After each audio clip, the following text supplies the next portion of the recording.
ফেব্রুয়ারি মাসের শুরুতেই পর্যটন শিল্পে ধাক্কা খেল মুকুটমণিপুর। আপনারা দেখতে পাচ্ছেন, সেই দূরত্বে তুলে ধরা হয়েছে ভিডিওর মাধ্যমে। আপনারা দেখছেন বাসের সংখ্যা কিন্তু নেই, একদম একটা না দুটা রয়েছে।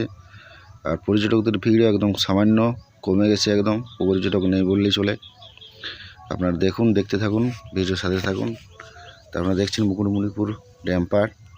আপনারা এইখান থেকেই দেখতে থাকুন যে পর্যটক প্রায় নেই, শূন্য হয়ে গেছে মুকুটমণিপুর ড্যাম এবং ড্যাম পাড়ে পর্যটক নেই বললেই চলে।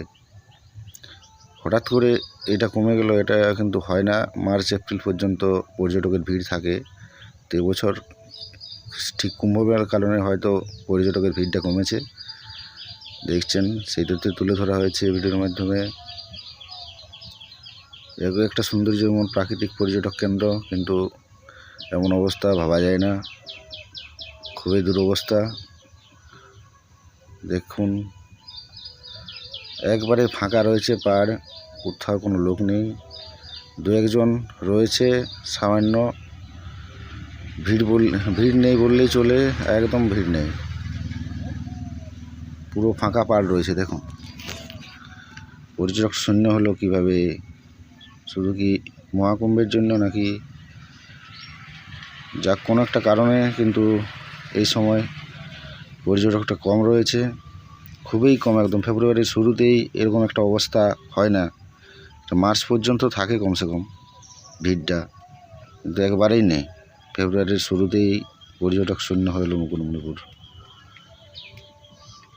দেখুন, ঘুরতে আসা লোকের সংখ্যা খুব কম। বাইকওয়ালারা যেগুলো আছে, এগুলো স্থানীয় লোক, খুবই কম রয়েছে পর্যটক। কোথাও দু চারজন লক্ষ্য করা যাচ্ছে, এগুলো হচ্ছে পর্যটক, হেঁটে হেঁটে যারা আসছে কিংবা ট্রলিতে করে যারা যায়। টোটো আছে, সে টোটো ঘুরতে যারা যায় তারা পর্যটকগুলো, কিন্তু এখানে এই যে কজন রয়েছে মাত্র, বাকি সব এই যে লোকাল লোক দেখতে পাচ্ছেন। তো একবারে শীতের শুরুতে, ফেব্রুয়ারির শুরুতেই এরকম একটা অবস্থা, যেখানে পর্যটকবিহীন হয়ে গেল একবারে মুকুটমণিপুর। একটা অবাস্তব ব্যাপার, ভাববার বিষয় যে এইভাবে হলো পর্যটকবিহীন, ভাবা যায় না। তো ভিডিওটির সাথে দেখতে থাকুন আপনারা, চ্যানেলটির সাথে থাকতে ভুলবেন না, লাইক কমেন্ট শেয়ার করতে ভুলবেন না। যারা মুকুটমণিপুর আসতে চান তারা অবশ্যই আসবেন এবং এই সৌন্দর্য উপভোগ করবেন। দারুণ সুন্দর একটা বিউটিফুল প্লেস, 2 নম্বর চ্যাপ্টার পরে আসছে।